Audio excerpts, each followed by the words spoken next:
Te doy la bienvenida a Fisiopodcast, la plataforma divulgativa de fisioterapia donde ocasionalmente tenemos la oportunidad de sentarnos a charlar con diferentes profesionales del sector.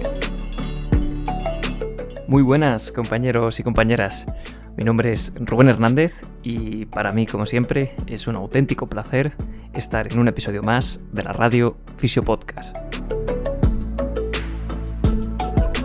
En el episodio de hoy, el episodio 32, tengo la suerte y el privilegio de poder traeros a Ana Gacimartín. Y lo que hablabas tú, que es muy importante, la recurrencia. El objetivo último que tenemos con estos pacientes es que esa lesión no les vuelva a ocurrir. Porque este tipo de lesiones traumáticas, al final, podemos considerarlos, entre comillas, esguinces. Y si se compromete la estabilidad de una articulación de carga que además está hecha para acoplar los movimientos entre el pie y el tobillo, y eso no queda bien, sabemos que lo peor que les puede ocurrir a estos pacientes es otra vez lo mismo.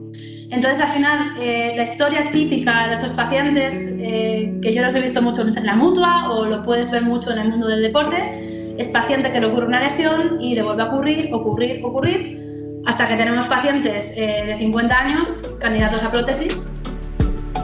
Los puntos que tratamos en la entrevista de hoy, pues comenzamos con una pequeña autopresentación de quién es Ana Gacimartín y en qué ámbitos de la fisioterapia se mueve. Después pasamos a hablar de dónde surge su interés por la rodilla y en concreto en las lesiones del ligamento cruzado anterior.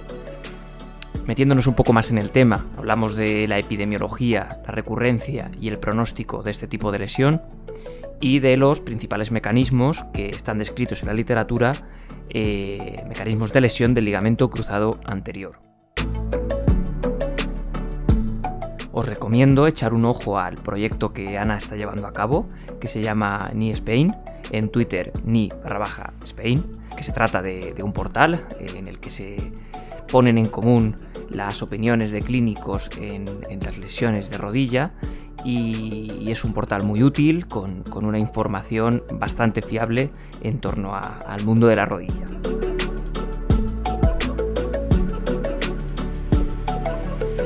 Tanto esta parte como la del próximo episodio, el episodio 32, va a ser la última entrevista de la primera temporada de Fisiopodcast. Vamos a hacer un pequeño descanso el mes de agosto, que ya es necesario, y luego volveremos con más ganas. Para cerrar esta primera temporada, que hemos alargado más de un año, pues vamos a cerrarla por todo lo alto. Vamos a sortear una plaza del curso online de Ana, titulado Fisioterapia en lesiones de ligamento cruzado anterior y otras lesiones traumáticas de rodilla. Gracias a nuestro principal patrocinador, Fisiofocus, que se han animado a poder permitirnos pues sortear una plaza gratuita de este curso online de Ana.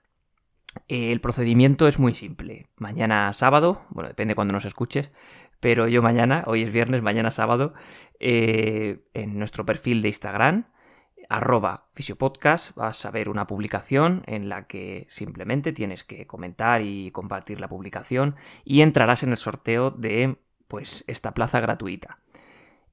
¿Cuánto va a durar el sorteo? Pues una semana, y al próximo episodio, en el de la semana que viene, para cerrar la temporada, como ya he dicho, voy a anunciar el ganador o ganadora y listo. Así que mucha suerte y animaros a participar y a compartir para que pues puedan participar el máximo de personas posibles. Aprovecho también aquí para mandar un pequeño mensaje para nuestro patrocinador, Fisiofocus, formación especializada en fisioterapia. Para más información puedes buscarlos en redes sociales o en su página web. También, y con esto termino, te recuerdo que puedes encontrarnos en Patreon. Si te gusta el contenido y quieres apoyarlo de manera directa, pues puedes apoyarnos con cualquier tipo de donación. En las notas del episodio tienes el enlace a Patreon, por si quieres animarte. Y aprovecho también para mandar un saludo a nuestros principales mecenas, Agustín Hernández y Carlos Morgade, que desde hace ya un tiempo pues vienen apoyando el proyecto por esta plataforma. sin más, vamos con el episodio. Mucha suerte a todos los que participéis en el sorteo y, como siempre digo, espero que lo disfrutéis tanto como nosotros hicimos grabándolo y especialmente pues que saquéis algo en claro de cara a mejorar vuestra práctica clínica. Esto es Fisio Podcast.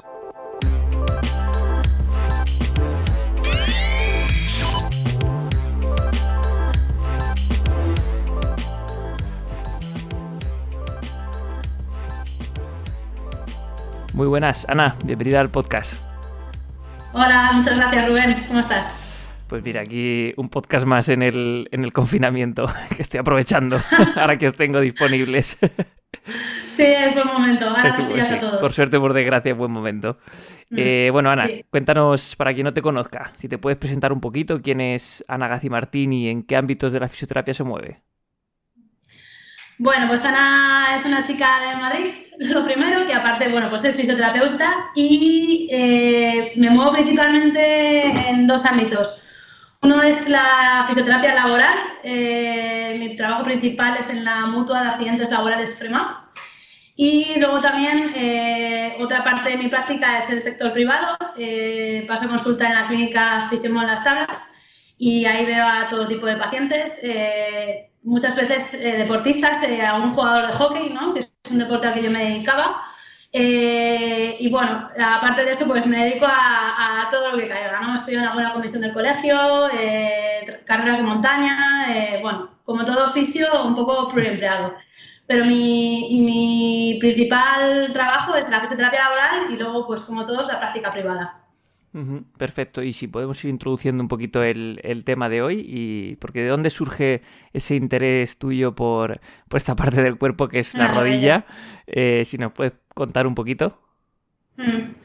Pues fíjate, yo creo que hay veces que tú eliges las cosas y hay veces que las cosas te eligen a ti. Y en este caso a mí la rodilla fue algo que me eligió a mí.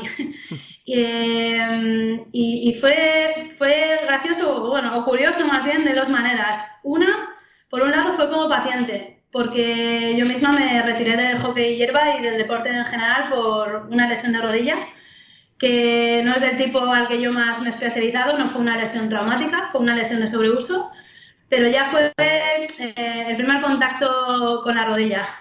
Y la segunda, pues mira, yo cuando empecé a trabajar en la Mutua, es verdad que las principales lesiones que producían grandes secuelas a la gente, además personas en edad activa de trabajo, con cargas familiares, siempre solían ser o las lumbares o la rodilla. Entonces son dos cosas en las que yo empecé a interesarme mucho porque es de lo que más tenía y lo que más problemas generaba.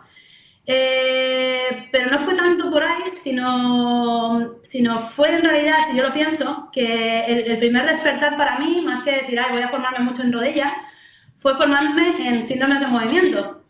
Yo a los 2 o 3 años de trabajar en FREMAP estaba profundamente desmotivada y defraudada. Porque, bueno, pues como a casi todos de nuestra generación nos educaron en un modelo basado en estructuras de aliviar síntomas con terapia manual. Entonces yo me sentía una aspirina caminando por el gimnasio de FREMAP, allí siempre estaban los mismos, tratabas a una persona, mejoraba un poquito, se incorporaba, pero volvía a los meses y bueno, o sea, aliviar es muy importante, que se lo digan a la gente que sufre dolor crónico, pero yo empecé a sentir que si esto era lo único que yo podía ofrecer como profesional, a mí la fisioterapia me había defraudado un montón. Y empecé a tener un debate muy grande, empecé a plantearme estudiar otra cosa y fue ahí, pues bueno, cuando sigues informándote, estudiando, empecé a leer sobre síndromes de movimiento y empecé a incluir esto junto con la terapia activa en mi día a día. Y amigos, ¿cómo cambió la cosa? Entonces, claro, la fisioterapia ahí dejó de defraudarme. Entonces, mi primer clic más que con la rodilla fue con los síndromes de movimiento y ahí surgió mi idea, ¿no? Claro, como formarte en síndromes de movimiento, ahora hay algo más, ¿no? Pero a lo mejor hace 5 o 10 años había muy poquito. Pues dije, bueno, pues como me interesa tanto, si Mahoma si la montaña no va a Mahoma, pues vamos a la montaña, o como se diga, ¿no? Sí. Entonces dije, me voy a Estados Unidos y me voy a hacer la formación de síndromes de movimiento en la Universidad de San Luis. Yo he estado muchos veranos trabajando en Estados Unidos en campamentos de hockey. Es un país que me encanta, por donde me muevo ya confiada. Y dije, pues mira, es una buena oportunidad para ir a Estados Unidos, hacerme esto, etcétera. Y bueno, pues como toda fantasía, ¿no? Yo empecé a fantasear, empecé a mirar por internet y empecé como a organizar ese viaje. Y viendo el mapa, pues vi que estaba relativamente cerca, ¿no? Cerca para lo que es Estados Unidos, de la clínica donde trabajaba Luis Fernando Prato, que por aquel entonces era un fisioterapeuta que yo conocía de redes sociales, ¿no? Que veía que trabajaba mucho con rodilla, que interactuaba con los fisios españoles cuando ocurría una lesión y la comentábamos. Entonces escribí a Luis, con el cual yo tampoco hubiera tenido ninguna interacción privada hasta entonces. Y le comenté, hola, mira, soy Ana, soy fisio de España, estoy pensando en hacer este viaje y bueno, pues aprovechando, he visto que estás en Indiana, no sé si te importaría visitarte para ver tu centro de trabajo un día, ya que voy a estar por allí. Y Luis Fernando desde el primer momento fue muy amable, por supuesto me invitó, incluso me ofreció a que si quería quedarme en su casa con su familia, estaba invitada. Y bueno, si no conoces a los americanos, esto hasta tanta hospitalidad te puede parecer extraña. Pero si los conoces, yo siempre digo que quien tanto critica a los americanos es porque no les conoce nada. La hospitalidad de verdad es algo que llevan por bandera y no nos lo podemos ni imaginar. Entonces dije, pues mira, puede estar muy bien.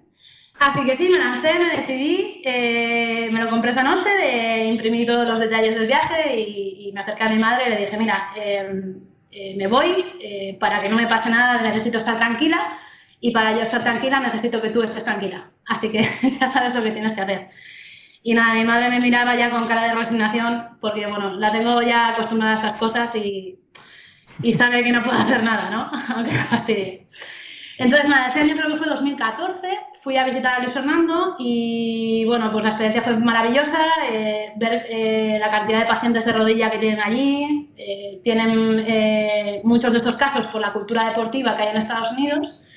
Me chocaban muchísimas cosas, ¿no? Me chocaba ver a todo el mundo operado con tendón rotuliano, ¿no? Yo diciendo, pero estos no son expertos, digo, ¿a qué he venido yo aquí?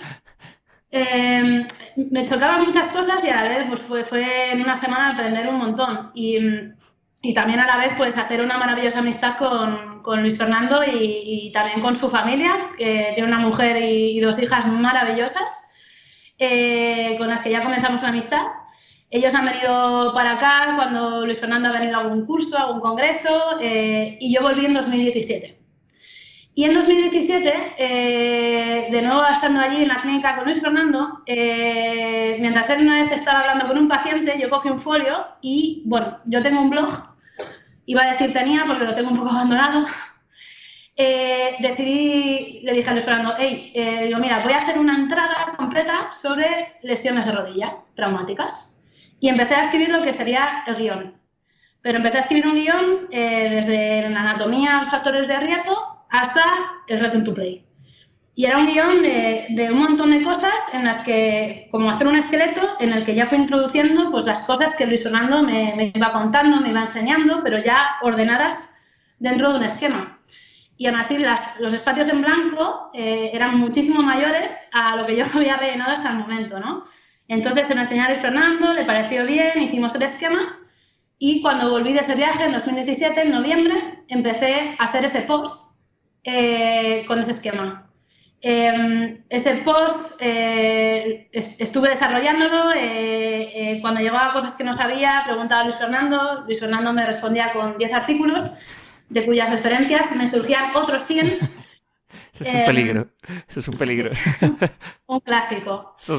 Empecé a leer, a empezar a redactar eso en los ratos. En 2018 me surgieron otras cosas de trabajo personales, lo aparqué un poquito y lo retomé a finales ya casi de 2018 hasta que acabé ese post que fueron 90 páginas de Word. Madre mía.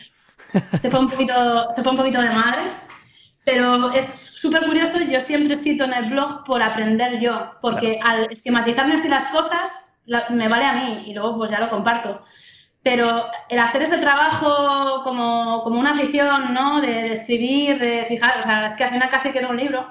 me llevó a lo primero fue como vaciar mi armario, ponerlo por compartimentos, volver a rellenarlo y ver todo lo que estaba vacío y a partir de ahí empezar a documentarme. Entonces, creo que gracias a eso, yo no tengo tantísima experiencia como tiene Luis Fernando, ni horas de vuelo ni de práctica, pero me permitió por lo menos tener una perspectiva general de lo que es el marco teórico con más propiedad. Y luego a partir de ahí, pues, fíjate también que fue casualidad, el año pasado me contactó Javier, un fisio de Canarias, y me ofreció pues montar un curso de ligamento cruzado anterior. Y lo primero que yo pensé fue en plan, no sé suficiente, no tengo experiencia, soy mujer además y mi energía es muy perfeccionista, ¿no? O muy crítica conmigo misma, y dije, es que lo tengo hecho, es que todo eso ya lo he hecho. Entonces empecé también ese proyecto con mucha ilusión, y esa frase que te dicen que si quieres dominar algo, enséñalo, es verdad, porque a partir de entonces, si alguna vez crees que la vida te va muy bien y te la quieres arruinar, de decir, mira, me va genial y creo que no lo merezco, ponte una alerta en PubMed de un tema que te interese mucho, porque ahí vas a estar todo el día sobre la base que has construido refrescándote. Entonces me ha hecho aún cuestionarme muchísimas más cosas y estar aún más al día. Entonces al final, fíjate que de qué manera más casual eso unido a que en mi práctica tengo muchísimos pacientes que no solo son deportistas, o sea, que son repartidores por furgoneta, que se tiran de la furgoneta y aterrizan, reponedores que se les queda un pie enganchado con el palé, y pues unido a eso, pues al final es como que pues las cosas me han llevado hacia allí, y ahora es un campo pues del que estoy aprendiendo mucho y también del que estoy disfrutando. Qué bueno. ¿Te está gustando el contenido? Si es así, recuerda que puedes dejarnos tu me gusta y una valoración en iTunes. No te llevará más de 2 minutos y ayudas a que Fisiopodcast, el podcast de la fisioterapia sin apellidos y conciencia, llegue a mucha más gente.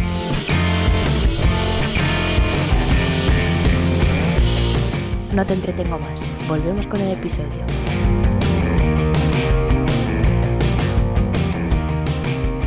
Qué bueno y qué bonita la historia. Sí. Vale, perfecto. Sí, pues ya nos hemos metido en el tema de lleno. Que vamos a estar hablando. Bueno, el mundo de las lesiones de rodilla es un mundo amplísimo, que podría dar esto para 20.000 cursos, 20.000 podcasts y para todo, pero en la entrevista de hoy sí que vamos a intentar pues focalizarnos un poco más en torno al ligamento cruzado anterior. Entonces, vamos a intentar profundizar un poquito y arrojar un poquito de luz. Así que, entonces, Ana, empezando por el principio, hablando un poco de la epidemiología, la recurrencia y el pronóstico, en torno a estos 3 conceptos, ¿por qué crees que es importante pues poner el foco en el ligamento cruzado anterior en relación con estos 3 conceptos? Muy importante porque es una lesión súper frecuente. O sea, no hay más que ver los estudios epidemiológicos. En Estados Unidos, por ejemplo, están en torno a las 200.000 lesiones al año, 100.000 quirúrgicas. O sea, estamos diciendo que es algo que nos vamos a encontrar con muchísima frecuencia en los pacientes si nos dedicamos al mundo de neuromusculoesquelético, que tiene una gran implicación porque todo lo que afecta a los miembros inferiores al final va a afectar al grado de autonomía de las personas. Y lo que hablabas tú, que es muy importante, la recurrencia. El objetivo último que tenemos con estos pacientes es que esa lesión no les vuelva a ocurrir. Porque este tipo de lesiones traumáticas, al final, podemos considerarlos, entre comillas, esguinces. Y si se compromete la estabilidad de una articulación de carga que además está hecha para acoplar los movimientos entre el pie y el tobillo, y eso no queda bien, sabemos que lo peor que les puede ocurrir a estos pacientes es otra vez lo mismo. Entonces, al final, la historia típica de estos pacientes, que yo los he visto mucho en la mutua o lo puedes ver mucho en el mundo del deporte, es paciente que le ocurre una lesión y le vuelve a ocurrir, hasta que tenemos pacientes de 50 años, candidatos a prótesis, que no te la ponen porque eres muy joven, y arrea, que tienes que seguir trabajando, que tienes una familia. Entonces, podríamos concluir que es muy frecuente y tiene mucho impacto en los pacientes que la sufren. Entonces, es por eso que deberíamos de ser muy especialistas para saber lo que realmente tenemos entre manos y saber reconducirlo de la manera apropiada. ¿Es alta la tasa de recurrencia en las lesiones del ligamento cruzado anterior? Mucho. Mucho porque además hay gente que empieza a lo mejor un día y se hace un pequeño esguince, otro día ya la rodilla ya no ha quedado estable, al final un día ya se rompe el cruzado anterior y oye, fíjate, en 5 años, anda otra vez aquí, no, ha sido el menisco, ¿no? O normalmente suele ser al revés, gente que empieza con problemas de menisco y al final un día acaba llevándose todo, ¿no? Es un conjunto, ¿no? Cuando todos ligamentos, meniscos, la cápsula son componentes estabilizadores pasivos. En cuando se toca uno, todos los demás se ven afectados, ¿no? Por no decir que por el desuso, cuando hay una de estas lesiones, los activos también se van a ver mermados y ese conjunto es el que tiene que recuperarse bien, porque en cuanto se toque un poquito del pasivo y no tenga muy activo, nunca mejor dicho, el activo, ahí empezamos a tener situaciones de riesgo que meten a los pacientes en ese bucle. Claro, además, yo creo que dice mucho la tasa de recurrencia, dice mucho la relación, ¿no?, de estos pacientes con la fisioterapia y luego los propios tratamientos de los fisioterapeutas, que también aquí hay que hacer autocrítica a nivel global, ¿no?, que quizás no se aborda como se debe abordar este tipo de lesiones. Sí, sí, sí. Y son dos cosas, es tanto los fisios como los pacientes. Los fisios creo que muchas veces estos tratamientos los dejamos incompletos. Nos quedamos quizá en el alivio de veces... síntomas.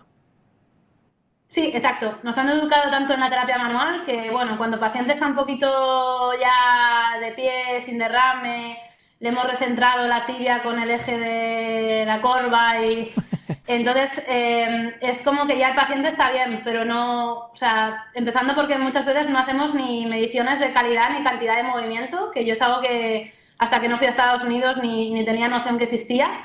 Se nos educa mucho en ese modelo de estructuras. Yo, fíjate, me hace gracia ahora, recuerdo con cariño pensar que cuando yo empecé a trabajar en FREMAP y me venía un paciente con una menestectomía, yo pensaba para mí, ¿y a este qué le hago? O sea, ¿qué técnica manual le puedo hacer aquí? O sea, pues probablemente era ninguna, ¿no? Ahora tiene que recuperar la movilidad, tiene que recuperar la fuerza y tiene que recuperar el control neuromuscular. Entonces creo que a veces esa falta de visión del movimiento, del cambio al movimiento, nos hace creer que en cuanto las estructuras están medio bien, lo demás está bien. Y también creo que también es otra parte de los pacientes, pero también porque nosotros no les educamos así. Claro. O sea, un paciente que tiene un problema o que ha hecho una operación de reconstrucción del ligamento cruzado anterior, deberíamos educarle en el que ese proceso va a ser una recuperación aproximadamente de 1 año mínimo. Es 1 año yendo al gimnasio. ¿Qué pasa con estos pacientes? Bueno, pues que a lo mejor en la mutua vienen 3-4 meses y luego ya se reincorporan y bueno, hasta luego, Mari Carmen. Ah, sí, iba a mirar, apuntarme al gimnasio, pero es que luego, claro, recojo a los niños a las 5 y... Entonces, claro, no hay esa adherencia, los factores psicosociales están ahí. Entonces, los tratamientos creo que a veces no les mentalizamos lo importante que es que, aunque el seguro les corte su tratamiento a los 4 meses por la mutua o por el seguro privado, ellos deben de buscar un profesional y tienen que realizar un tratamiento aproximadamente de 1 año para estar bien, para poder volver al deporte sin ningún riesgo. Entonces, ni nosotros estamos concienciados a veces, ni así le concienciamos al paciente.